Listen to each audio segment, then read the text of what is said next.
மிராஷ் வந்து ஜித்து ஜோசஃபோட புது படம் தமிழோட மிகப்பெரிய நாயகி அபர்ணா பாலமுரளி தான் சென்ட்ரல் ക്യാരക്ടർ. നാഷണൽ അവാർഡ് കിട്ടിയപ്പോ ഒരു ഡാഷ് ആവുന്ന വിചാരിച്ചു, ഡാഷ് ആയില്ല. ഞാൻ എന്റെ ഫ്രണ്ട്സിനെ വിളിച്ചപ്പെടുന്നത് ഞാൻ ജിത്തു സാറിന്റെ പടം കഴിഞ്ഞ് വന്നിരിക്കുക, അതുകൊണ്ട് പറയാൻ പറ്റില്ല, പെട്ടെന്നൊരു മിസ്സിംഗ് ആയിരിക്കും. എവിടെയെങ്കിലും കൺസ്ട്രക്ഷൻ നടക്കുന്ന ഒരു സ്ഥലം കണ്ടുപിടിക്കണം, അത്ര ഉള്ളു. ഫസ്റ്റ് സിനിമ വന്നപ്പോൾ ഞാൻ നോക്കിയോ പുള്ളി ഇടയ്ക്കിടയ്ക്ക് നോക്കുമ്പോൾ എവിടെയാ, അപ്പോൾ ഇവർ ടീമെല്ലാം കൂടെ എവിടെയെങ്കിലും ഭക്ഷണം കഴിക്കാൻ പോകും. ഞാൻ ഞാനിവിടെ ഷോട്ട് എടുക്കാൻ വയ്ക്കുമല്ലോ, ഉടനെ പാഞ്ഞ് തിരിച്ചു വന്നു. രാവിലെ 8 മണിക്ക് ശേഷമേ ലൊക്കേഷനിൽ എത്തുള്ളൂ, വൈകുന്നേരം 6 മണിക്ക് മുന്നേ പോകണം. എന്റെ 12 അസിസ്റ്റൻസിന് ഇരിക്കാനുള്ള കാരവനും 4 ഇന്നോവ കാറുകളും വേണം. ഓക്കെ, അപ്പൊ ഞാനാ ബുക്ക്. ആൾക്കാരെ പോക്കി.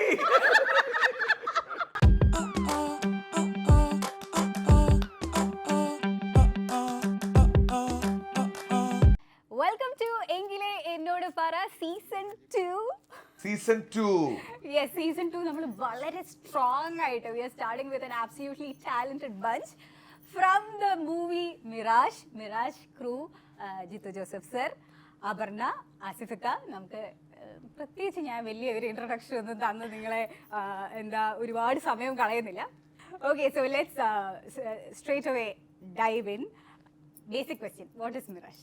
മിറാഷ് എന്താണെന്നാണ്, മിറാഷ് സിനിമ എന്താണെന്ന് പേര് സൂചിപ്പിക്കുന്ന ഒരു സ്വഭാവ സിനിമയ്ക്കുണ്ട്. പേരിൻ്റെ അർത്ഥം എന്താ, നമ്മളിങ്ങനെ അടുത്തേക്ക് ചെല്ലുമ്പോൾ എന്തോ കണ്ടു, അത് ഇന്ന ഒരു സംഭവമാണെന്ന് കരുതി നമ്മൾ അടുത്തേക്ക് ചെല്ലുമ്പോൾ അതല്ല എന്ന് മനസ്സിലാകുന്നു. അതാണ് ഈ സിനിമയുടെ സ്വഭാവം. ഈ സിനിമയ്ക്കകത്ത് അങ്ങനെയൊരു അതിൻ്റെ സ്വഭാവം അങ്ങനെയാണ്. അതാണ് നമ്മൾ മിറാഷ് എന്നുള്ള പേരിടാൻ കാര്യം. കാരണം ഇതിനകത്തെ ക്യാരക്ടേഴ്സ് ഒരു സംഭവത്തിൻ്റെ പുറകെ പോകുന്നു, ചെല്ലുമ്പോൾ ആ സംഭവം ഇതാന്ന് കരുതി അങ്ങ് അടുത്തേക്ക് ചെല്ലുമ്പോൾ അതല്ല സംഭവം, അത് പിന്നെ മാറിക്കൊണ്ടിരിക്കുകയാണ്. ഓക്കെ, ചില ആൾക്കാരെ ഇപ്പൊ നമ്മളിങ്ങനെ നേരിട്ട് ആദ്യം കാണുമ്പോഴത്തേക്ക് നമ്മൾ വിചാരിക്കും അവരിങ്ങനെ ആയിരിക്കും, പക്ഷെ അടുത്ത് ചെല്ലുമ്പോൾ നമ്മൾ ഇവരങ്ങനെയേ അല്ല. അതെല്ലാ മനുഷ്യർക്കും ഉണ്ട്, അല്ല എല്ലാ മനുഷ്യരിലും ഉണ്ട്. നമ്മൾ വിചാരിക്കുന്ന പോലെ ആയിരിക്കും പലരും. ഭയങ്കര മുഖംമൂടി ആയിരിക്കും എല്ലാവർക്കും, മനുഷ്യർക്ക് എല്ലാവർക്കും ഉണ്ടത്. അല്ല ചൂണ്ടിച്ചല്ല, ഞാൻ എൻ്റെ കൈ ഇങ്ങനെ വന്നപ്പോൾ അറിയാതെ പോയത്. എല്ലാവർക്കും ഉണ്ടല്ലേ, എല്ലാവർക്കും ഒരു സെക്കൻഡ് ഫേസ് ഉണ്ട്. ഈ സിനിമയെ പറ്റിയിട്ട് ആദ്യം ഡിസ്കസ് ചെയ്തത് ഇവരിൽ ആരോടാണ്? ഞങ്ങൾ ആരോടുമല്ല. ഇത് ശരിക്കും ഹിന്ദിയിൽ ഹിന്ദിയിൽ പ്ലാൻ ചെയ്തൊരു സിനിമയായിരുന്നു. സാർ ബോളിവുഡിൽ ചെയ്യാനിരുന്നൊരു ഫിലിമായിരുന്നു. അത് അവിടുന്ന് പിന്നെ പ്രത്യേക സാഹചര്യത്തിൽ ഞാൻ മലയാളത്തിലേക്ക് പറിച്ചു നട്ടു. ബോളിവുഡിൽ ആരെയായിരുന്നു മനസ്സിൽ കണ്ടത്? ആരോട്? ബോളിവുഡിൽ കുറേ പേരുണ്ടായിരുന്നു, പക്ഷെ അത് വേറെ ചില സാങ്കേതിക പ്രശ്നങ്ങൾ ഉണ്ട് അവിടെ അവരുദ്ദേശിക്കുന്ന കൈൻഡ് ഓഫ് ക്യാരക്ടറൈസേഷൻ, അവരുദ്ദേശിക്കുന്ന കൈൻഡ് ഓഫ് രീതിയിലേക്ക് മാറ്റങ്ങൾ വരുത്തുക, അതൊന്നും സാധ്യമല്ല. അപ്പം അത് അവിടെ ഇത് വർക്കൗട്ട് ആകില്ലെന്ന് എനിക്ക് മനസ്സിലായി. സബ്ജക്റ്റ് വൈസ് അല്ല, അത് ആർട്ടിസ്റ്റിന്റെ അവരുടെ അടുത്ത് അല്ല. പക്ഷെ ഇത് ഹിന്ദിയിൽ ഒരാളുടെ സബ്ജക്റ്റ് ആണ്, അയാൾ ഹിന്ദിയിൽ ചെയ്യാനായിട്ട് എൻ്റെ അടുത്ത് വന്നതാണ് 5 വർഷം മുമ്പ്, 5-4 വർഷം മുമ്പ്. അത് കഴിഞ്ഞ് സ്ക്രിപ്റ്റ് എഴുതി അങ്ങനെ അതിനകത്ത് കറക്റ്റ് ചെയ്ത് ഫുൾ UK നടക്കുന്ന ഒരു കഥയായിരുന്നു ഇത്. United Coimbatore and Kozhikode.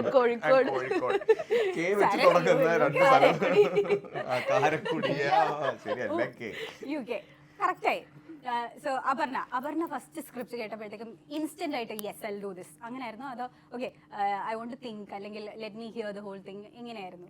ഇല്ല, ഇൻസ്റ്റന്റ്ലി ഞാൻ യെസ് സാർ കഥ കേട്ടിട്ട്, അതായത് സാറ് ഇപ്പം എനിക്ക് ഭയങ്കര സന്തോഷമുള്ള ഒരു കാര്യമാണ്, നമ്മൾ ഓൾറെഡി വർക്ക് ചെയ്ത ഡയറക്ടേഴ്സ് പിന്നെ നമ്മൾ ആ വർക്കിനെ കൺസിഡർ ചെയ്യണമെന്ന് പറയുന്നത് വേറൊരു പ്രോജക്റ്റ് വരുമ്പോൾ. അപ്പോൾ സാറ് വിളിച്ചപ്പോൾ തന്നെ ഭയങ്കര എക്സൈറ്റ്മെന്റ് ഉണ്ടായിരുന്നു. പിന്നെ ഇതുപോലത്തെ ഒരു സബ്ജക്റ്റാന്ന് കേട്ടപ്പോഴും അതിനേക്കാൾ എക്സൈറ്റ്മെന്റ്. അപ്പോൾ അപ്പോഴത്തേക്കും ആസിഫ് കെയും ഓൾറെഡി ഇന്നായിട്ടുണ്ടായിരുന്നു. I was very much ready to do the project. അപ്പോൾ തന്നെ യെസ് എന്നുള്ളൊരു ആൻസർ തന്നെയായിരുന്നു. ആക്ച്വലി ജിത്തു സാറിന്റെ female characters are really good. ഇതിലും നല്ലൊരു ഭയങ്കര സ്ട്രോങ് ആയിട്ടുള്ള ഒരു ക്യാരക്ടർ തന്നെയാണ്. അതിൽ കൂടുതൽ എന്തെങ്കിലും പറയാൻ പറ്റുമോ? അല്ല, അഭിരാമി ക്യാരക്ടറിന്റെ പേര് ഇന്റർവ്യൂ കഴിയുമ്പോൾ പറഞ്ഞുതരാം. ഉറപ്പായിട്ടും 100%. ഓക്കെ, ഞാൻ ഇൻസ്റ്റാഗ്രാമിൽ ഇട്ടോളാം. ഇല്ല, ഞാൻ എഴുതത്തില്ല. ഓക്കെ, പക്ഷെ ഞാനിത് ഓർത്ത് വെച്ച് എവിടെയെങ്കിലും കൺസ്ട്രക്ഷൻ നടക്കുന്ന ഒരു സ്ഥലം കണ്ടുപിടിക്കണം, അത്ര ഉള്ളു. അത് തന്നെയാണോ? അയ്യോ,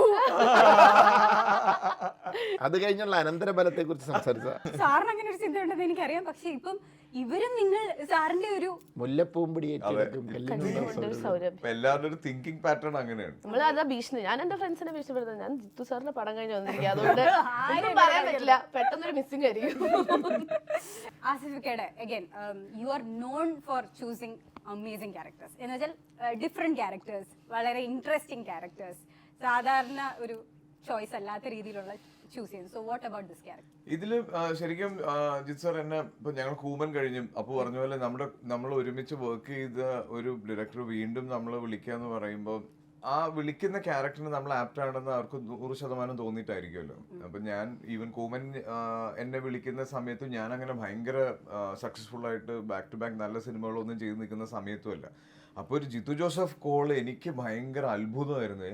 എന്തിനാണ് എന്നെ വിളിക്കുന്നത്? അപ്പം ഞാൻ ആദ്യം ഓർത്തത് ഇതൊരു മൾട്ടി സ്റ്റാർ സിനിമയായിരിക്കും, അല്ലെങ്കിൽ അതിൻ്റെ അകത്തൊരു മേജർ ക്യാരക്ടർ ആയിരിക്കും എന്നൊക്കെ ഉള്ള രീതിയിലാണ് ഞാൻ സ്ക്രിപ്റ്റ് കേൾക്കാൻ പോയത്. അപ്പോൾ അവിടെ ചെന്നിരുന്നതിൻ്റെ ഫുൾ സ്ക്രിപ്റ്റ് വായിച്ച് കേട്ടപ്പോൾ ഞാൻ തന്നെ ഹീറോ, കൊള്ളാം, സെൻട്രൽ ക്യാരക്ടർ ഞാൻ തന്നെ.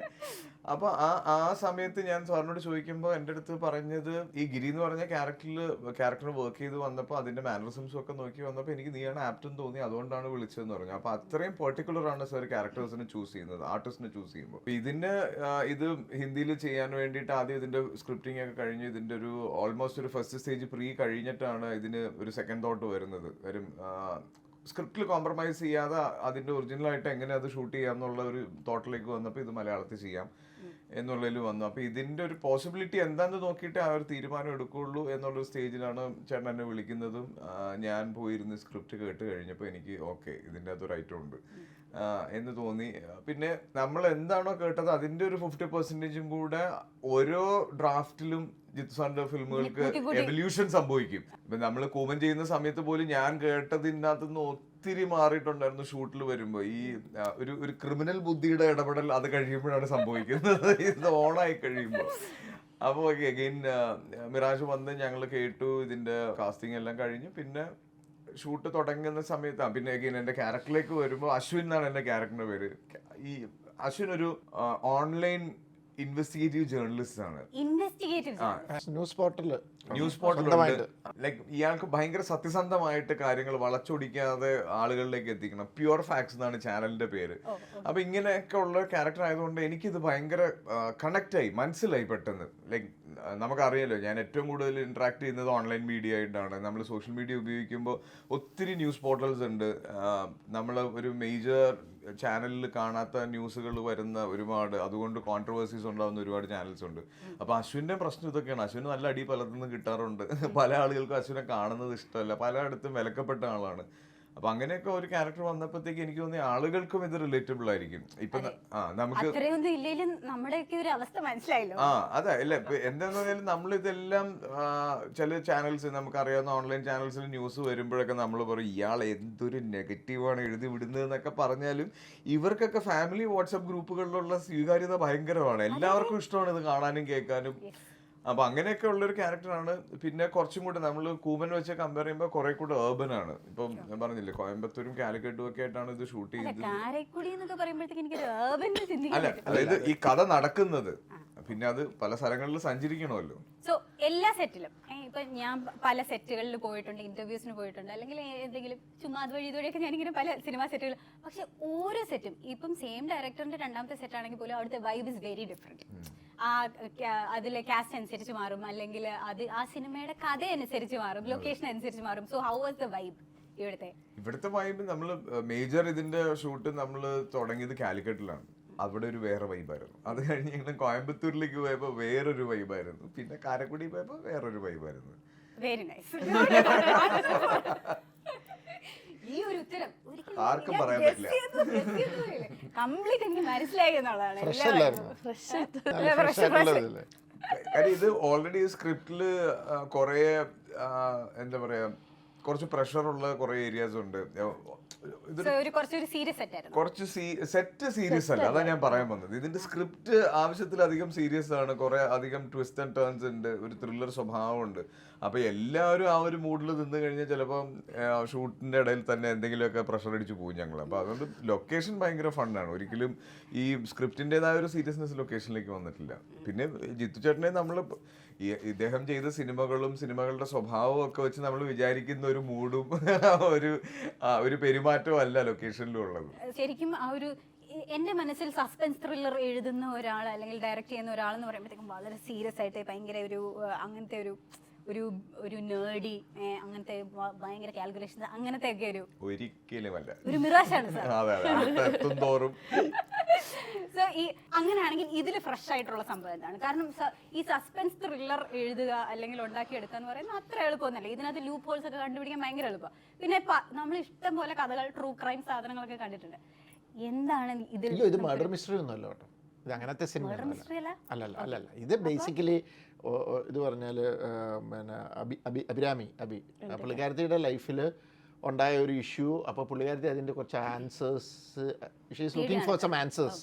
അപ്പോൾ അത് പോകുമ്പോൾ അപ്പോൾ പുള്ളിയുടെ ഒരു കൊളീഗും ഉണ്ട്, ഇച്ചിരി എടുത്തിയാട്ടവും ബോൾഡും ഒക്കെ. അപ്പോൾ കൂടെ ഒരാളിങ്ങനെ പിടിച്ച് സൂക്ഷിക്കണം അങ്ങനെയെന്ന് പറഞ്ഞാൽ അത് ഹന്നയുടെ ഒരു ക്യാരക്ടർ. അപ്പോൾ ഇപ്പുറത്ത് വേറൊരാളിങ്ങനെ എവിടെയെങ്കിലും എന്തെങ്കിലും ന്യൂസ് ഉണ്ടോ എന്ന് തപ്പി വരുമ്പോൾ ഒരു ഐറ്റം അത്തയിലേക്ക് കയറി കേട്ട് ഇതിനകത്തേക്ക് ഈ ഒഴുക്കിനകത്തേക്ക് എന്ന് പുള്ളിയും പെട്ടു. പിന്നെ ഇവർ 3 പേരൂടെയുള്ള യാത്രയിൽ ഇവർ 3 പേരും ആ പ്രശ്നം അതിൻ്റെ ഇത് കണ്ടെത്താനാണ് ശ്രമിക്കുന്നത്. അവിടെ ചെല്ലുമ്പോൾ പ്രശ്നം ഇങ്ങനെ ഒരു ഉദ്ദേശിച്ച പോലെയല്ല, അത് മാറിക്കൊണ്ടിരിക്കുക. അതാണ് മിറാഷ് എന്ന് പറയുന്നത്. അപ്പോൾ അതിൻ്റെ പോയി അവസാനം അവരത് ആ പ്രശ്നം കണ്ടെത്തി എന്നുള്ളതാണ്. ഞാൻ 3 വാചകങ്ങൾ പറയും, ഇത് മാച്ച് ദ ഫോളോയിങ്. ഇത് ഇൻഡസ്ട്രിയിലുള്ളവർ തന്നെ നിങ്ങളെ പറ്റി പറഞ്ഞതാണ്. അവനൊരു ഡാഷാണ്. അല്ല, ഇത് ഡാഷ് പിന്നെ വരും. ഇപ്പൊ ഡാഷ് അല്ല, ഭയങ്കര കുരുത്തക്കേടാണ്. രണ്ടാമത്തേത്, I think this person is A criminal. മൂന്നാമത്തെ, മൈ ഫൂഡി പാർട്ട്ണർ. അണ്ടർസ്റ്റുഡ് ആണ്. ക്ലീഷേ ചോദ്യമായി 3 അല്ലേ? കഷ്ടമായി പോയി. ഓക്കെ, പക്ഷെ I think this person is A criminal എന്ന് പറഞ്ഞതാരാണ്? മനസ്സിലായില്ല, അതറിയില്ല.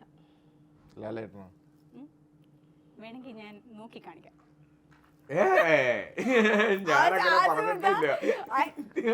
തമിഴിലൊരു ഇന്റർവ്യൂ കൊടുത്തു ഏത് പടത്തിന്റെ ഇന്റർവ്യൂ? തമിഴിലെ ലാസ്റ്റ് ഒരു ഇന്റർവ്യൂ എടുത്തില്ല നമ്മുടെ ലൊക്കേഷൻ മിറാഷിന്റെ ലൊക്കേഷനിൽ വെച്ചിട്ട്. അപ്പൊ അതിനകത്ത് പറയുന്നത് I think he is a criminal. He has a criminal mind. ആദ്യം പറയുന്നത് ലാൽ സാർ മുരളി ഗോപിയോട്. ഇത് ഞാൻ ഡയറക്റ്റ് കേട്ടതുകൊണ്ട് എനിക്കൊരു ലാൽ സാറാണ് അത് അങ്ങനെ ആ തമിഴ് ഇന്റർവ്യൂ പുറത്തിറങ്ങിയോ? ഇറങ്ങിക്കാണുമല്ലോ. എന്റെ കാണിച്ചിട്ടില്ലെന്ന്, എന്റെ തമിഴ് കൊണ്ടാന്ന് അതിപ്പോഴും ആൾക്കാർക്ക് എന്റെയും തമിഴ് ഇന്റർവ്യൂ മനസ്സിലായിട്ടില്ല. അത് മലയാളം തമിഴ് പറയുന്നുണ്ട് കേട്ടോ. കണ്ടിരുന്നോ അത്? ഞാൻ അറിഞ്ഞു തമിഴ് ഇറങ്ങിയത്. അപ്പൊ അതിനകത്ത് ഇങ്ങനെ പറഞ്ഞിട്ടുണ്ട്. ഇനിയിപ്പോ തമിഴ്നാട്ടുകാർ മുഴുവൻ അറിഞ്ഞു ജിത്തു സാറിന് ഒരു ക്രിമിനൽ മൈൻഡ് ആണ്. സത്യത്തിൽ ഇത് എപ്പോഴാണ് തുടങ്ങിയത്? ഈ ഒരു ഇങ്ങനെ ഞാനിത് എറണാകുളത്ത് വന്ന പിന്നെ തുടങ്ങിയത് ഇങ്ങനെ ചിന്തിക്കാനോ? പിന്നെ കാരണം ഒന്നും ശരിയാകുന്നില്ല, എല്ലാം ഫ്രോഡുകളാന്ന് മനസ്സിലായി. സർവൈവ് ചെയ്യാൻ അതേ നിർത്തി, അതിനുവേണ്ടി ഒരു കുപ്പായം എടുത്തിട്ടതാ. അല്ല, ഈ മൈൻഡ് കൊണ്ട് അത് നമ്മൾ ഈ പുസ്തകം നോവലും ചെറുപ്പം തൊട്ട് ഇതൊക്കെ വായിക്കുന്ന എന്താ പറയുക, മറ്റേ അഗത ക്രിസ്റ്റി, ഷെർലോക്ക് ഹോംസ്, പിന്നെ പഴയ അലിസ്റ്റർ മാക്ലിൻ്റെ, അതൊക്കെ കുറച്ച് മിസ്റ്ററി അങ്ങനത്തെ കൈൻഡ് ഓഫ് ഇത്. പിന്നെ സിഡ്നി ഷെൽഡർ, ഇങ്ങനെ കുറേ അത് അങ്ങനത്തെയൊക്കെ വായിക്കുമ്പോൾ സ്വാഭാവികമായിട്ട് ഇങ്ങനെ നമുക്കൊരു എവിടെയോ ഒരു അങ്ങനത്തെ സബ്ജക്ട്സുകൾ വർക്ക് ചെയ്യാനൊരു താല്പര്യമോ അല്ലെങ്കിൽ അങ്ങനെ എളുപ്പമുണ്ടായി. അതുകൊണ്ട് ചെയ്യുന്നത്. ഫസ്റ്റ് ഫിലിം കണ്ടിട്ടുണ്ട് ഡിറ്റക്റ്റീവ്. അതില് പ്രചോദിന്റെ കില്ലിംഗ് മെത്തേഡ് കാണുമ്പോ തന്നെ ആളുകളുടെ കിളി പോയി. അതിനുശേഷം ആ തുറന്ന് കിടന്ന് ഉറങ്ങുന്നില്ല പല ആളുകളും. തിരിഞ്ഞ് അതല്ലേ എന്റെ ലിൻഡോട് ചോദിച്ചത്, എങ്ങനെ ഈ മനുഷ്യന്റെ കൂടെ കിടന്നുറങ്ങുക? മുറി കിടന്നുറങ്ങണ്ടപ്പോ വേറെ മുറി കിടന്നാൽ ഇയാൾ വന്ന് തട്ടും. തട്ടുമെന്ന് മാത്രമല്ല, രക്ഷപ്പെട്ട് പോവുകയും ചെയ്യും. നമുക്ക് ഒരു രീതിയിൽ കണ്ടുപിടിക്കാൻ പോലും. അത് പക്ഷെ ഒരു തോന്നല, അതൊക്കെ സിനിമയുടെ ഗിമിക്സ് അല്ല. അതൊക്കെ ചെയ്താൽ എപ്പോ അകത്തു എന്ന് ചോദിച്ചാൽ മതി. നമ്മൾ ഇതിനൊരു പ്രാക്ടിക്കൽ സെക്ഷൻ കഴിഞ്ഞിട്ടാ സ്ക്രിപ്റ്റ് എഴുതുന്നത്. ഒരു ട്രയൽ എടുത്ത് നോക്കൂ ആദ്യം. അല്ല, അത് ശരിക്കും ഉണ്ടല്ലോ. ഡിറ്റക്റ്റീവിന് മുമ്പ് ഞാനില്ലേ കൂടെ പൈപ്പൊക്കെ വെച്ചിട്ട് അതിനകത്ത് ഫ്ലോ ആദ്യം ഒഴിച്ച് കഴിഞ്ഞപ്പോൾ ഭയങ്കര സ്പീഡിൽ ഒഴുകി പോകും. അപ്പം പിന്നെ അപ്പോൾ തേൻ മിക്സ് ചെയ്യാന്ന് വെച്ചു. അങ്ങനെ തേൻ മിക്സ് ചെയ്ത് അതിൻ്റെ ഫ്ലോയുടെ സ്പീഡൊക്കെ കൺട്രോൾ ചെയ്ത് കല്ല് പെട്ടെന്ന് പോകില്ല, പതുക്കെ ഒഴി വരാൻ അങ്ങനെയൊക്കെ ലിൻ്റെയൊക്കെ ആയിരുന്നു എന്നെ സഹായിക്കുന്നത്. ഇതിലൊരു ഡെമോണ്ട് ആദ്യം. സാധാരണ നമ്മൾ പറയാം I am looking for my partner in crime എന്ന്. കറക്റ്റ് പാർട്ണർ ഇൻ ക്രൈമിനെ തന്നെ കിട്ടി. ഈ പൂത്തോട്ട ഭാഗത്തുള്ള പോലീസ് സ്റ്റേഷനൊക്കെ ഒന്ന് പൊളിച്ചു നോക്കണം. ഇപ്പൊ പുറത്തു പറയുന്നെങ്കിൽ പറഞ്ഞോ, കുഴപ്പമില്ല. സമയാട്ടെ. ഇതിന്റെ മോഡുലേഷൻ മാറണം എങ്കിൽ എന്നോട് പറ. അതെ അതെ, ഇതൊരു സസ്പെൻസ് ത്രില്ലർ ആയിട്ട് തന്നെ നമുക്ക് ഇപ്രാവശ്യം പറയാം. ഇനി ഒരു mirage round. Okay, mirage round ആണ് ഇത്. ഞാൻ നേരത്തെ പറഞ്ഞ പോലെ തന്നെ നമ്മൾ ആളെ അടുത്തറിയുമ്പോഴാണല്ലോ അങ്ങനെയല്ല എന്ന് നമ്മൾ തിരിച്ചറിയുന്നത്. അപ്പൊ നിങ്ങളെ 3 പേരെയും പറ്റി തന്നെയാണ്, പക്ഷെ മറ്റേ 2 പേര് പറയണം. ഓക്കെ, അപ്പൊ ഇപ്പം ആസിഫിക്കെ പറ്റിയിട്ട് നിങ്ങൾ 2 പേരും പറയണം. സത്യത്തിൽ ആസിഫിക്ക അല്ലെങ്കിൽ ആസിഫ് അലി ഡാഷ് ആണ് എന്നാണ് വിചാരിച്ചത്, പക്ഷെ സത്യത്തിൽ ഡാഷ് ആണ്. അല്ലെ, പക്ഷെ സത്യത്തില്ല, പക്ഷേ ഡാഷ് ആണ്. അല്ല, ഇപ്പം ഞാൻ ഭയങ്കര ഇച്ചിരി ഒരു ഇൻട്രോവേർട്ടാന്ന് എനിക്ക് അങ്ങനെ ഒരു ഫീലിംഗ് ഉണ്ടായിരുന്നു. കാരണം വെച്ചാൽ ആസിഫ് അത് ഓർക്കുന്നുണ്ടോയെന്നറിയില്ല. ഞാൻ ആസിഫിനെ ആദ്യം മീറ്റ് ചെയ്യുന്നത് ഒരു കോഴിക്കോട്ട് ഒരു സ്ഥലത്ത് ഓപ്പോസിറ്റ് ഒരു ഡൈനിങ് ടേബിളിൻ്റെ ഓപ്പോസിറ്റ് ഫേസ് ടു ഫേസ് ഞങ്ങളിരുന്ന് ഭക്ഷണം കഴിക്കുക. പക്ഷെ ഞങ്ങൾ തമ്മിൽ ഒന്നും സംസാരിച്ചില്ല. എനിക്ക് അല്ലല്ല, ആക്ച്വലി ആസിഫ് എന്നെ ഒന്ന് നോക്കി പോലും ഇല്ല. അങ്ങനെ സംഭവം. ഞങ്ങൾ 2 പേരും തന്നെയല്ല, ഞങ്ങളുടെ അതിൻ്റെ കൂടത്തിൽ ഒരു 10-12 പേരുണ്ട്. ഒരു ഫംഗ്ഷന് വന്നില്ലേ, എന്നിട്ട് അവിടെ ബോബി ചെമ്മണ്ണൂരൊക്കെ ഉണ്ടായിരുന്നു. എന്നിട്ട് ഒരു വീട്ടിൽ കയറി. അന്നേരം ഞാൻ മൈ ബോസ് റിലീസ് ചെയ്തു. എൻ്റെ മൈ ബോസ് റിലീസ് ചെയ്ത ദിവസമാണ് ആ ഫംഗ്ഷൻ. മമ്മി ആൻമിയുടെ എന്തോ ഇത് മേടിക്കാൻ വന്ന ആസിഫ് അലിന് ഏതാണ്ട് യൂത്തോ യൂത്ത അങ്ങനെയൊക്കെയുള്ള അവാർഡ് വരുമല്ലോ, ഏതൊരു അവിടുത്തെ എന്തോ ഒരു വിളിച്ചതാണ്. അങ്ങനെ ഞാനും വന്നു, ആസിഫ് അവിടെ ഉണ്ട്. എന്നിട്ട് ഇവരെല്ലാം കൂടെ വിളിച്ച് നമ്മളൊരു വീട്ടിൽ കൊണ്ടുപോയി. നമ്മൾ അവിടെ ഇരുന്ന് എല്ലാവരോടും ബിരിയാണിയൊക്കെ കഴിച്ചു. അപ്പോൾ ഞാനിങ്ങനെ ഞാൻ ആസിഫെ ഇങ്ങനെ നോക്കുന്നുണ്ട്. അപ്പോൾ ആസിഫ് ഇങ്ങനെ ഭക്ഷണം കഴിച്ച് അധികം ആൾക്കാരോടൊന്നും മിണ്ടാതെ ഇങ്ങനെ ഇരിക്കുന്നു. ഫംഗ്ഷൻ ഓർക്കുന്നില്ല, അതായത് 2012. അപ്പൊ ശരിക്കും ഇൻട്രോവേർട്ട് ആണോ? അല്ല, പക്ഷെ അല്ല, ഒട്ടും അല്ല. അല്ല, ഭയങ്കര ജോളിയായിട്ട് എല്ലാവരുമായിട്ട് മിക്സപ്പ് ചെയ്യുന്ന ഒരാളായിട്ടാണ്. പിന്നെ ആദ്യം കണ്ടപ്പോൾ വിചാരിച്ചത്, പക്ഷേ in real it's not that. അങ്ങനെ ഞാൻ ആദ്യം കാണുന്നതെന്ന് പറഞ്ഞാൽ ഞാൻ 2-3 സിനിമ എൻ്റെ കഴിഞ്ഞിട്ടുള്ളൂ. അപ്പോൾ ഞാൻ തൃശ്ശൂർ പേരൂർ ക്ലിപ്തത്തിനാണ് ആദ്യം ഇക്കാനെ കാണുന്നത്. അപ്പോൾ ഡെഫിനറ്റ്ലി എനിക്ക് ആ ഒരു എക്സൈറ്റ്മെൻറ്റ് ആണ് ആദ്യം എൻ്റെ ഇതിലുണ്ടായിരുന്നത്. പക്ഷേ ഈ പറഞ്ഞ മാതിരി ഫ്രം ദ ഫസ്റ്റ് ഫിലിം ഭയങ്കര കംഫർട്ടബിളായിട്ട് എനിക്കൊരു ടെൻഷനോ അങ്ങനെ ഒന്നും ഇല്ലാണ്ട് ഞാൻ അഭിനയിച്ചു തുടങ്ങിയ ഒരാളാണ് ഇക്ക. എനിക്കങ്ങനെ വേറൊരു ഞാൻ ഇങ്ങനെ ആയിരിക്കുമെന്ന് വിചാരിച്ച് അങ്ങനെ മാറി അങ്ങനെയൊന്നുമില്ല. ഓക്കെ, അപർണയെ പറ്റിയിട്ട് സെയിം. അപർണ ഇങ്ങനെ ആയിരിക്കും എന്ന് വിചാരിച്ചു, പക്ഷെ സത്യത്തിൽ വിചാരിച്ചില്ല. ഞാൻ ശരിക്കും തമിഴിലൊക്കെ പോയി നാഷണൽ അവാർഡൊക്കെ വാങ്ങിച്ച് നാഷണൽ സെൻസേഷൻ ആയിട്ട് നിന്നിട്ട് തിരിച്ചു വന്നില്ലേ. അത് കഴിഞ്ഞിട്ട് നമ്മൾ ചെയ്യുന്ന കിഷ്കിണ്ഡകാണ്ഡമാണ് അല്ലെ. കിഷ്കിണ്ഡകാണ്ഡത്തിന്റെ ലൊക്കേഷനിലേക്ക് വരുമ്പോ ഞാൻ പണ്ടുണ്ടായിരുന്ന അപ്പു ഉണ്ടാവൂലായിരിക്കും. വേറൊരു രാവിലെ 8 മണിക്ക് ശേഷമേ ലൊക്കേഷനിൽ എത്തുള്ളൂ, വൈകുന്നേരം 6 മണിക്ക് മുന്നേ പോകണം, എന്റെ 12 അസിസ്റ്റൻസിന് ഇരിക്കാനുള്ള കാരവനും 4 ഇന്നോവ കാറുകളും വേണം എന്ന് പറയുന്നു വിചാരിച്ചാണ് ഞാൻ വന്നത്. പക്ഷെ ഒരു വ്യത്യാസമില്ല, എങ്ങനെ പോയോ അങ്ങനെ നാഷണൽ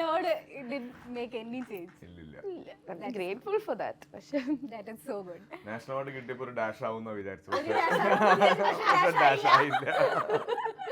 ജിത്തു സാറിനെ പറ്റി ശരിക്കും കേട്ടോ ഞാൻ വിചാരിച്ച ഒരു മനുഷ്യനേ അല്ല. എന്താ വിചാരിച്ചത്? ഞാൻ വിചാരിച്ചിരുന്ന ആദ്യത്തെ സിനിമ ഇപ്പൊ ഡിറ്റക്റ്റീവ് കഴിഞ്ഞു, മമ്മി ആൻഡ് മീ കഴിഞ്ഞു, മെമ്മറീസ് ചെയ്തു. അപ്പോൾ ദൃശ്യം ഇതെല്ലാം കഴിഞ്ഞിട്ടാണ് ജിത്തേട്ടനായിട്ട് ഒരു ക്ലോസ് എൻകൗണ്ടർ വരുന്നത്. മറ്റേ നമ്മൾ ഈ കാണുന്ന പറയുന്ന പോലെ ഇടയ്ക്ക് എന്തെങ്കിലുമൊക്കെ ഇവന്റ്സിന് കാണുമോ അങ്ങനത്തെ ഒരു ഇതല്ലേ ഉള്ളൂ. അപ്പൊ ഇത്രയും സിനിമകൾ ചെയ്ത് ഇത്രയും വെർസറ്റൈൽ ആയിട്ടുള്ള സിനിമകളാണ് ചെയ്തത്. ഡിറ്റക്റ്റീവ് കഴിഞ്ഞിട്ട് മമ്മി ആൻഡ് മീ ചെയ്യുമ്പോൾ എൻ്റെ ഡിഫറെന്റ് ആയിട്ടുള്ള ഒരു സിനിമയാണ്. ആ സിനിമ നന്നാവുകയും മൈ ബോസ്, മെമ്മറീസ് എന്നൊക്കെ പറഞ്ഞിട്ട് മറ്റേ എല്ലാം പല പല ജോണറിൽ ചെയ്ത് പല പല രീതിയിലുള്ള ഹിറ്റുകളാക്കി. അത് കഴിഞ്ഞിട്ട് ഞാൻ കൂവന്റെ സ്ക്രിപ്റ്റ് കേൾക്കാൻ എന്നെ വിളിച്ച സമയത്താണ് ഞാൻ വീട്ടിലേക്കാണ് പോകുന്നത്. അപ്പൊ അവിടെ ചെല്ലുന്നത് വരെ എനിക്കൊരു ഭയങ്കര എന്തായിരിക്കും, എങ്ങനെ ഇതിനെ ടാക്കിൾ ചെയ്യും എന്നുള്ളതിലാണ് ഞാൻ. പക്ഷെ അവിടെ നിന്ന് എന്നെ വിളിച്ച് വീട്ടിലേക്ക് കയറിയ ആ മൊമെന്റ് മുതൽ എനിക്ക് ആ വീട്ടിലൊരു സ്പേസ് ഉണ്ട്. എനിക്ക് എപ്പോ വേണമെങ്കിലും കയറി പോവാം. അവിടെ എല്ലാവരും ഇപ്പൊ കാത്തിയാനും കെറ്റിനാണെങ്കിലും എന്റെ ഫാമിലി പോലെയാണ് ഇവരെല്ലാരും ഉള്ളത്. അപ്പൊ ഞാൻ വിചാരിച്ച ഒരു മനുഷ്യനോ ആ ഒരു ആറ്റിറ്റ്യൂഡോ ഒന്നുമല്ല. ഇപ്പൊ നമ്മുടെ ലൊക്കേഷനിൽ വന്ന എല്ലാവരും ഇപ്പൊ ഈ ഫിലിമില് തമിഴിൽ നിന്നൊക്കെ ഒരുപാട് ആക്ടേഴ്സ് ഉണ്ട്. അപ്പൊ ഇവർക്കൊക്കെ നമ്മൾ കൂമൻ ചെയ്തുകൊണ്ടിരിക്കുമ്പോ അതിൽ നമ്മുടെ കോയമ്പത്തൂർ പോർഷൻ ഷൂട്ട് ചെയ്യുമ്പോൾ ഒരു പോലീസ് ഓഫീസറായിട്ട് വന്നില്ലേ നമ്മളെ അദ്ദേഹം എന്നെ വിളിച്ച് മാറ്റി നിർത്തിയിട്ട് പറഞ്ഞു എന്ത് മൂപ്പര് ഈ ഇത് ദൃശ്യത്തിന്റെ ഒക്കെ ഹാങ് ഓവറിലാണ് വന്നത്. ആദ്യത്തെ കുറെ ടേക്കിൽ ഇദ്ദേഹത്തിന് ഡയലോഗ് പറയാനുള്ള ടെൻഷൻ ഉണ്ട്. ഓരോന്ന് കഴിയുമ്പോഴും ഇങ്ങനെ ഇടയ്ക്ക് മോണിറ്ററിന് അങ്ങോട്ട് നോക്കും. എന്നിട്ട് പുള്ളി പറഞ്ഞു ഞാൻ വിചാരിച്ച പോലെ ഇല്ല, എന്തൊരു പാവമാണ് ഇയാളെന്ന് പറഞ്ഞു. ശരിക്കും ആ ഇമേജ് എപ്പോഴും സാറിനുണ്ട്. കാണുമ്പോ ഒരു പാവം ലുക്ക് ഉണ്ട് എപ്പോഴും. കാണുമ്പോ പാവം ലുക്കാ, പക്ഷെ നമ്മള് ഈ വർക്ക് വെച്ചിട്ട് നമ്മൾ ജഡ്ജ് ചെയ്യും. അങ്ങനെ ഒരു ആറ്റിറ്റ്യൂഡ് ഉണ്ടാവും. പക്ഷെ ഉള്ളിലൊരു ക്രൂരനുണ്ട്. അത് ഉറപ്പായിട്ടും ഉണ്ട്. അത് ഞങ്ങൾ കത്തി വെച്ച് ബുദ്ധിമുട്ടിച്ചാൽ ഞാൻ റിയാക്ട് ചെയ്യും. ആ ക്രൂരത എവിടെയോ ഉള്ളത് കൊണ്ടാണല്ലോ ഇത്രയും ഗംഭീര ക്രൂരമായ സിനിമകൾ എഴുതാൻ പറ്റുന്നത്. അത് പക്ഷെ ഞങ്ങൾ എൻജോയ് ചെയ്യുന്നു ആ ഒരു ക്രൂരത. Okay, same. എനിക്ക് തോന്നുന്നു ഒരുവിധം എല്ലാവർക്കും അത് തന്നെയായിരിക്കും പറയാനുള്ളത്. സാറിന് ആദ്യം കാണുമ്പോൾ നമുക്കൊരു അയ്യോ എന്തായിരിക്കും എങ്ങനെയായിരിക്കും. ഇപ്പം സാർ ഒബ്വിയസ്ലി സാർ വർക്ക് ചെയ്തിട്ടുള്ള ആൾക്കാരാണെങ്കിലും ലാലേട്ടനെ പോലത്തെ ആക്ടേഴ്സിൻ്റെ കൂടെ വർക്ക് ചെയ്ത് നമ്മൾ പെട്ടെന്ന് ചെല്ലുമ്പോൾ നമുക്ക് ആ ഒരു ടെൻഷൻ ഉണ്ടാവുമല്ലോ. പക്ഷെ ഞാൻ മനസ്സിലാക്കിയത് ഏറ്റവും വളരെ നോർമൽ ആയിട്ടുള്ളൊരു ജെന്യുവൻ ആയിട്ടുള്ളൊരു ഹ്യൂമൻ ബീങ് ആണ് സാർ. അപ്പൊ സാറിന്റെ കൂടെ വർക്ക് ചെയ്ത് ഭയങ്കര സമാധാനത്തിൽ നമുക്ക് വർക്ക് ചെയ്തിട്ട് തിരിച്ചറിയാം. എനിക്ക് തോന്നുന്നു എല്ലാവർക്കും ഒരുവിധം ആൻസർ തന്നെ ആയിരിക്കും സെയിം. ഇതിനകത്ത് നിങ്ങൾ ബാക്കിയുള്ള കാസ്റ്റിനെ പറ്റിയിട്ട് കുറച്ചു നേരം മുന്നേ പറഞ്ഞിരുന്നു. പക്ഷെ ആരൊക്കെയാണ് വേറെ മിറാഷിൽ? സമ്പത്ത് സാറുണ്ട്, പിന്നെ തമിഴിൽ നിന്ന് ഹക്കീം അന്ന, സമ്പത്ത് സാറ്, പിന്നെ തമിഴിൽ നിന്ന് 2 ആക്ടേഴ്സ് ഉണ്ട്. ആ പേര് ഞാൻ പറഞ്ഞു. ഒന്ന് ഒരു ആക്ടർ ആക്ച്വലി അവിടുത്തെ ഒരു ഫേമസ് ആക്ടറാണ്, നമ്മുടെ പഴയ വിജയകാന്ത് അദ്ദേഹത്തെ പോലെ ഇരിക്കും. പഴയ നടൻ വിജയകാന്തിനെ പോലെ തന്നെ ഇരിക്കുന്ന ഒരു ആക്ടറുണ്ട്. കുട്ടിയുടെ പേര് വിട്ടുപോയി. അങ്ങനെ അർജുനുണ്ട്, നമ്മുടെ ബിഗ് ബോസിലുണ്ടായിരുന്ന അർജുൻ. ഈ അർജുൻ്റെ കാര്യമൊക്കെ മറന്നു പോയിട്ട് കുറെ ഷൂട്ട് ചെയ്തിട്ട് കുറെ ആളായില്ലേ. അല്ല, അപ്പൊ ഇതിനകത്ത് തമിഴ് ഭാഗങ്ങളും ഉണ്ടോ? കോയമ്പത്തൂരല്ലേ, തമിഴിലാണ് ന്യൂസ്. തമിഴ് ഓൾറെഡി അശ്വിൻ കുമാർ, അതാണ് എന്റെ ഇൻട്രോ. ഞാനൊരു കാര്യം ചോദിച്ചിട്ടേ, മിറാഷ് മലയാള സിനിമയല്ലേ? അങ്ങനെയും കൂട്ടാം, തമിഴായിട്ടും കൂട്ടാം. അല്ല, അതിനകത്ത് തന്നെ തമിഴ്നാട്ടിലാണ് മെയിൻ കഥ നടക്കുന്നത്. ഇടയ്ക്കൊന്ന് ഞങ്ങൾ കോഴിക്കോട് വന്നിട്ട് തിരിച്ചു പോകുന്നതാണ്. അപ്പോൾ തമിഴ്നാട് നടക്കുമ്പോൾ സ്വാഭാവികമായിട്ട് അവിടുത്തെ കുറച്ച് അങ്ങനത്തെ ക്യാരക്ടേഴ്സ് വരും. അപ്പോൾ അതുകൊണ്ട് അവിടെ ലോക്കലിൽ സംസാരിക്കുമ്പോഴെല്ലാം തമിഴിലാണ്. അതുപോലെ തന്നെ അപർണയുടെ ക്യാരക്ടർ അവിടെ ഒരു ജോലിക്ക് ചെന്നതാണ്. അപ്പോൾ അപർണേനെ കൊണ്ട് ഞങ്ങൾ മലയാളി തമിഴ് പറയിക്കുന്ന കൈൻഡ് ഓഫ് തമിഴില്ലേ, അതായത് ഒരു തമിഴ് അറിയാത്ത ആള് തമിഴ് നന്നായിട്ട് ഇപ്പൊ തമിഴ് അറിയാവുന്നതുകൊണ്ട് അത് പാടായിരിക്കും. ഞങ്ങൾ കരുതിയത്. അപ്പൊ ഞങ്ങള് കേട്ടപ്പോൾ പറഞ്ഞു ഇതുപോലെയൊക്കെ സംസാരിച്ചാൽ. അപ്പൊ സത്യത്തിൽ അറിയില്ല. ആദ്യത്തെ കോൺഫിഡൻസ് ഏത് മധുര തമിഴ്, കോയമ്പത്തൂർ തമിഴ്, ചെന്നൈ തമിഴ്, ഏത് വേണമെന്നൊക്കെയായിരുന്നു. ഒരു 2 വാക്ക് സെന്തമിഴിൽ അങ്ങനെയൊന്നും എനിക്കറിയില്ല. അത് മലയാളമാണ്. ആ പറഞ്ഞ മലയാളം, അതിനോട് ഞാൻ യോജിക്കുന്നു.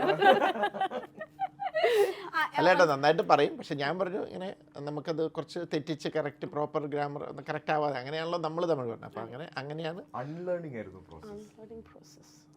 ഓക്കെ, ഇനി ലേൺ ചെയ്ത ഒരു കാര്യം ഞാൻ ചോദിക്കാം. തമിഴ് മിറാഷിനെ പറ്റിയിട്ട്, സിനിമയെ പറ്റിയിട്ട് പറയൂ, കേക്കട്ടെ. മിറാഷ് വന്ന് ജിത്തു ജോസഫോട് പുതു പടം.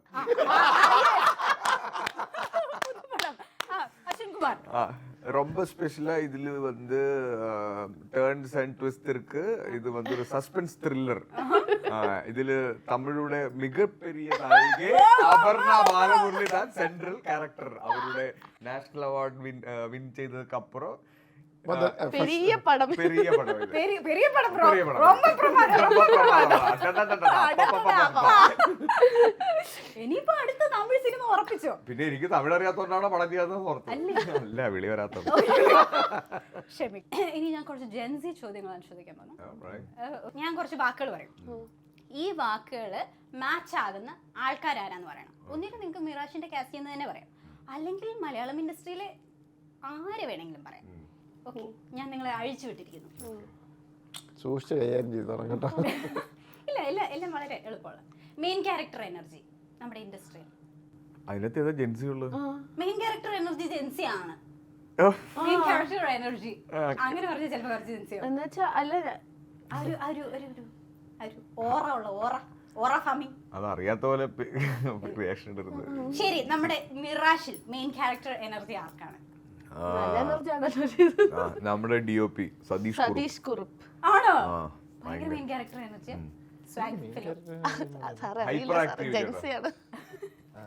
അത് ഇക്കാവ് അങ്ങനെയാണ്.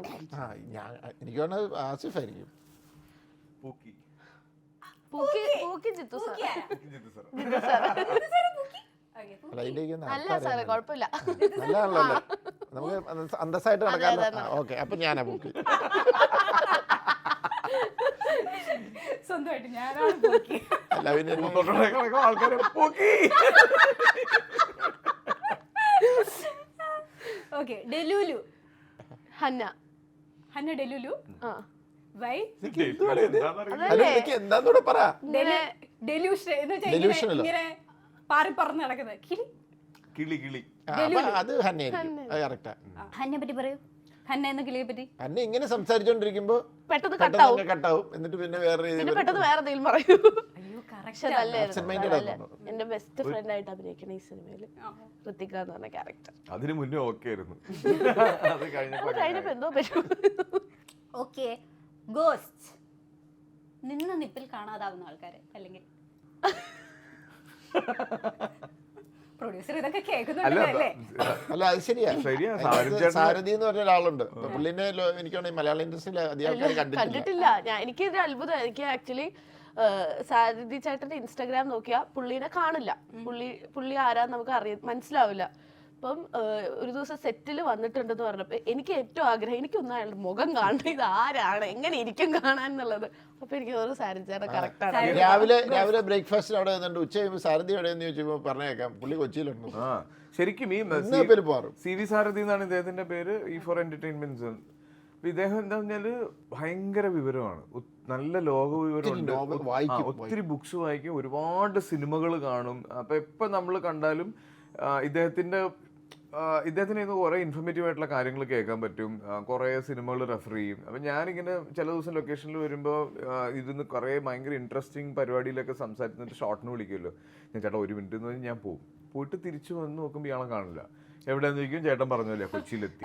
ആസിഫിക്കയിൽ ഏറ്റവും ഇഷ്ടപ്പെട്ട ക്യാരക്ടർ ജിത്തു സാറിന്, because you have worked with him. ഇപ്പം ഉള്ള പോലെ നോക്കി കാര്യം പറയും, അത് തന്നെ നമുക്കത് അതാ വേണ്ടത്.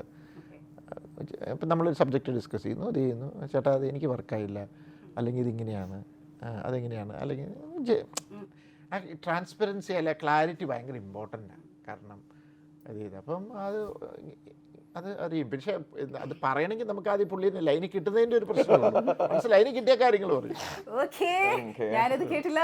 അല്ലല്ല, പക്ഷെ അത് ഞാൻ ശരിക്കും പറഞ്ഞു എനിക്കൊക്കെ അങ്ങനെ ആവണമെന്നുണ്ട്, നടക്കുന്നില്ല. പക്ഷെ അത് ശരിക്കും ഫോണെന്ന് മാറ്റി വെക്കാൻ പറ്റുന്ന വലിയൊരു കാര്യമാണ്. ഓക്കെ, അപർണയെ പറ്റിയിട്ട്, അപർണയുടെ ഏറ്റവും ഇഷ്ടമുള്ള ക്വാളിറ്റി.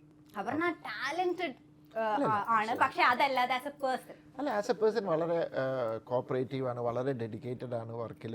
ഈ പറഞ്ഞ പോലെ തന്നെ ഈ പറഞ്ഞ നാഷണൽ അവാർഡും എല്ലാം മേടിച്ചിട്ട് സാധാരണ വരുമ്പോൾ ഒരു വേറൊരു ആറ്റിറ്റ്യൂഡിൽ ഇതൊക്കെയായിരുന്നു. ഇത് അയ്യോ പാവം ഞാൻ പഴയ ആളാണ് എന്നൊക്കെ പറഞ്ഞ് വന്ന് എന്താ സാറേ ചെയ്യേണ്ടത് സാറേ, പിന്നെ എന്തെങ്കിലുമൊക്കെ ആവശ്യമുണ്ടെങ്കിൽ തന്ത്രപൂർവ്വം അതിങ്ങനെ സാറേ നമ്മൾ ഇതെന്നൊക്കെ പറഞ്ഞെങ്കിൽ ചോദിച്ച് അത് വളരെ ഇതായിട്ട് അല്ല ഞാൻ പറയുന്നത് നമ്മളെ അൺകംഫർട്ടബിൾ ആക്കാതെ വളരെ ഇതായിട്ട് നമ്മളെ സന്തോഷിപ്പിച്ചുകൊണ്ട് തന്നെ പല കാര്യങ്ങൾ നേടിയെടുക്കുന്നു. ആ കൂട്ടത്തിൽ തന്നെ എല്ലാവരോടും നല്ലതായിട്ട് ബിഹേവ് ചെയ്യുന്നു. സെറ്റിലാണേലും ഞാൻ വലിയൊരു ആക്ട്രസ് അങ്ങനെയൊന്നുമില്ല, എല്ലാവരോടും ഒരുപോലെ. അതിപ്പോൾ അവിടെ വരുന്ന ചായ കൊണ്ടിരുന്ന പയ്യനോട് വരെ ഒരുപോലെ. അവിടെയാണ് നമ്മളൊരു നല്ലൊരു, അതിപ്പോൾ ആസിഫും ഞങ്ങളുടെ കൂട്ടത്തിലുള്ളവരെല്ലാം തന്നെ അങ്ങനെയാണ്.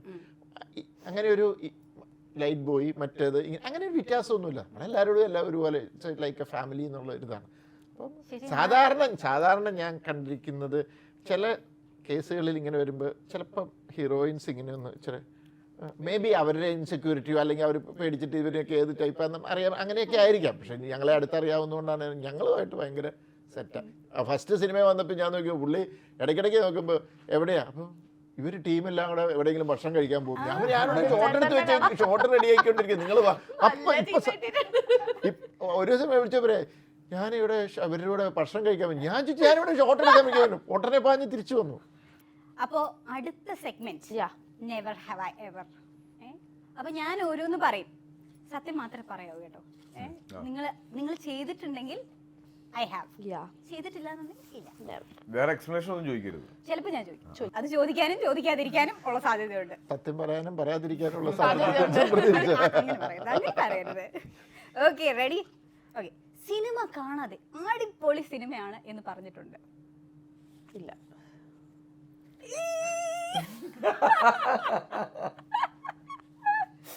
ഓക്കെ, ചോദിക്കണോ? വേണ്ട. സ്വന്തം സിനിമ കണ്ട് കരഞ്ഞിട്ടുണ്ട്? എങ്ങനെ കരുതിട്ടുണ്ട്? ആനന്ദ കണ്ണീരാ. എങ്ങനെ വേണേലും. ഞാൻ സ്വന്തം പടത്തിന്റെ റിവ്യൂ കണ്ട് കറക്റ്റ് ഞാനത് അല്ല എൻ്റെ ഇതിനകത്ത് ധൈര്യമായിട്ട് വയ്ക്കും. ഞാൻ 2 രീതിയിലും കറിഞ്ഞിട്ടുണ്ട്. സാറാണ് ഏറ്റവും ആദ്യം കോൺഫിഡൻസോട് കൂടി വെച്ചത്. ഏത് സിനിമയാണ്? ഏത് സിനിമയാണ്? ഞാൻ ഒത്തിരി സിനിമകൾ കറിഞ്ഞിട്ടുണ്ട്. എൻ്റെ സിനിമ പ്രത്യേകിച്ച് പാപനാശത്തിൻ്റെ ക്ലൈമാക്സ് ഷൂട്ട് ചെയ്യുമ്പോൾ ഷോട്ട് എടുത്തുകൊണ്ടിരുന്നപ്പോഴും പിന്നീട് ഇത് കണ്ടപ്പോഴും ആ കമൽ സാറിൻ്റെ ഇതിൽ കണ്ണ് കറിഞ്ഞിട്ടുണ്ട്. പിന്നെ വേറെ ഏതോ സിനിമയിലൊക്കെ ഇതുപോലെ കറിഞ്ഞിട്ടുണ്ട്. മൈ ബോസിൻ്റെ സമയത്ത് അച്ഛനും മകനും തമ്മിൽ പറയുന്ന ഒരു ഇമോഷണൽ ഇതുണ്ട്. അന്നേരം എൻ്റെ കണ്ണ് കറിഞ്ഞിട്ടുണ്ട്.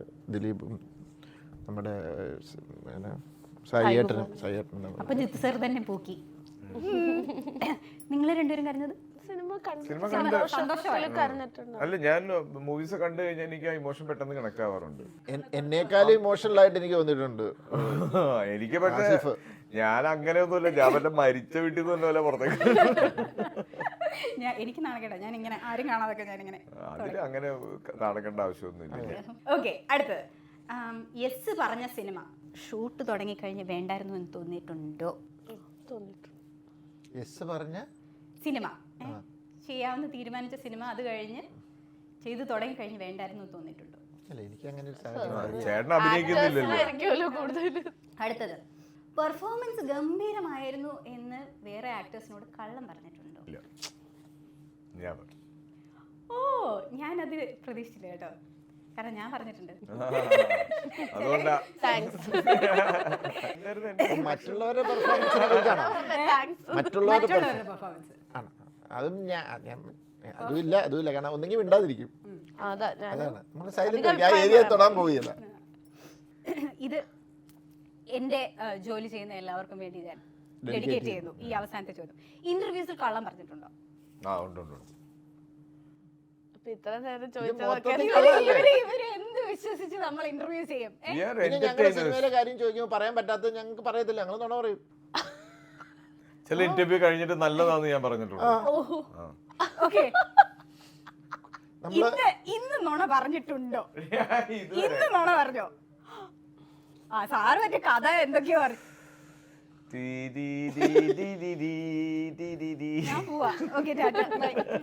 ഈ പരിപാടി നമ്മൾ ഇവിടെ നിർത്തിയിരിക്കുന്നു. നമ്മൾ സീസൺ 2 ഫസ്റ്റ് എപ്പിസോഡാണ്. ഭയങ്കര സംഭവമാക്കണം എന്നൊക്കെ വിചാരിച്ചിട്ട്. സോ ഓവറോൾ നമുക്കിപ്പം മിറാഷിന്റെ ഏകദേശം ഒരു ഫുൾ കഥയും പറഞ്ഞത് കൊണ്ട് എങ്കിലേ എന്നോട് പറ സ്കൂപ്പ് നമുക്ക് കിട്ടിയിട്ടുണ്ട്, എക്സ്ക്ലൂസീവ് സ്കൂപ്പ്. അപ്പോൾ നിങ്ങൾക്ക് എല്ലാവർക്കും സന്തോഷമായി എന്ന് വിശ്വസിക്കുന്നു. പക്ഷേ വൈൻഡപ്പ് ചെയ്യുന്നതിന് മുന്നായി സാറിന്റെ ഏറ്റവും ഫേവറേറ്റ് സിനിമ നിങ്ങളുടെ? എൻ്റെ അൾട്ടിമേറ്റ് ഫേവറേറ്റ് എൻ്റെ ദൃശ്യം. അത് അതിൻ്റെ ഞാൻ പറഞ്ഞിട്ടുണ്ട്. ഇത് റിലേറ്റഡ് ഇൻ്റർവ്യൂസിലെല്ലാം പറഞ്ഞു. എനിക്ക് അതിൻ്റെ സസ്പെൻസും പരിപാടിയൊന്നുമല്ല. എനിക്ക് ലാൽ സാറിനെ അതിൻ്റെ ക്യാരക്ടറൈസേഷൻ ലാൽ സാറിനെ ട്രീറ്റ് ചെയ്തു. ആ വീടിൻ്റെ ആംബിയൻസും. ഞാനൊരു ഹാർഡ് കോർ മോഹൻലാൽ ഫാനാണ്, ഞാൻ പറഞ്ഞിട്ടുണ്ട്. അപ്പം എനിക്ക് കുറേ നാളുകൂടി ലാൽ സാർ അത്രയും ഫ്രീ ആ ഒരു സീസണിൽ സാർ അങ്ങനെ പെർഫോം ചെയ്തത് ദൃശ്യത്തിലായിരുന്നു. പിന്നെ മെമ്മറീസ്, ഞാൻ മനസ്സിൽ വിചാരിച്ച ഉത്തരം തന്നെ കറക്റ്റ്. പിന്നെ Kooman. Of course, definitely. My ബോസും ഭയങ്കര ഇഷ്ടാട്ടോ. ഭയങ്കര സ്ട്രെസ് റിലീഫ് ആയ കൊറേ ഇരുന്ന് കാണും. അത് വീണ്ടും വീണ്ടും കാണാൻ പറ്റിയ ഒരു സിനിമയാണ് മൈ ബോസ്. അപ്പൊ ദൃശ്യം 3 ഫ്രഷ് ക്വസ്റ്റ്യൻ വരുമല്ലോ അല്ലേ? അല്ല, അത് ഓൾറെഡി അനൗൺസ് ചെയ്തല്ലോ. എപ്പോന്നുള്ളത് പറയാൻ പറ്റില്ല. ഞാൻ എഴുതിക്കൊണ്ടിരിക്കുന്നുള്ളത്. ട്വിസ്റ്റ് എന്തെങ്കിലും വേണമെങ്കിൽ എന്നോട് ചോദിച്ചോ.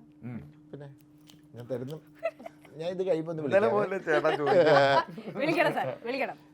ഞാൻ ഇങ്ങനെ ഇരിക്കുന്നെങ്കിലും ഇതിന്റെ ക്ലൈമാക്സ് അറിയണ്ടല്ലേ? അയ്യോ, ക്ലൈമാക്സ് അറിയണം. അത് നമ്മൾ ഇതിപ്പോ ഈ ക്യാമറ ഷട്ട് ഓഫ് ചെയ്ത ഉടനെ പടം തുടങ്ങുമ്പോ അങ്ങനെയാണ്. ഇന്റർവ്യൂവിന് ഇരിക്കുന്നു, ക്ലൈമാക്സ് ചോദിക്കുന്നു, ക്ലൈമാക്സ് പറഞ്ഞു കൊടുത്തതിന് ശേഷം ആങ്കറിനെ കാണാൻ.